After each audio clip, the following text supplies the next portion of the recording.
তো বন্ধুরা, এই গরমের মধ্যে আমরা তিনটে সমস্যায় একদম ভুগে থাকি। সেটা হচ্ছে এই গরমে আমরা কি খাবো আর কি খাবো, আরেকটা হচ্ছে তোমার ঘুম, আরেকটা হচ্ছে তোমার মেকআপ। সাজুগুজু করলে ঘেমে একদম জল জল, রাতে ভালো ঘুম হয় না, আর খাবার দাবার তো ভালো খেতে ইচ্ছেই করে না কোনো খাবারই খেতে।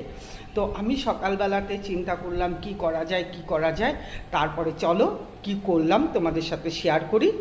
তোমরা দেখো, অবশেষে আমি একটু চিড়ের পোলাও করছি আর কি। হয়ে গেছে, গাজর আলু ঘি এই সমস্ত দিয়ে একটু পোলাও করলাম। কিছুই তো খেতে ইচ্ছে করছে না, একদমই ভালো লাগছে না খাবার দাবার। গরমে না না খেলেও হয় না, আবার খেতে গেলে এই এক সমস্যা। কী যে করব কিছুই বুঝতে পারছি না। এই যে দেখো, চিড়ের পোলাওটা হয়ে গেছে, এখন আমরা খাওয়া দাওয়া করে নিই।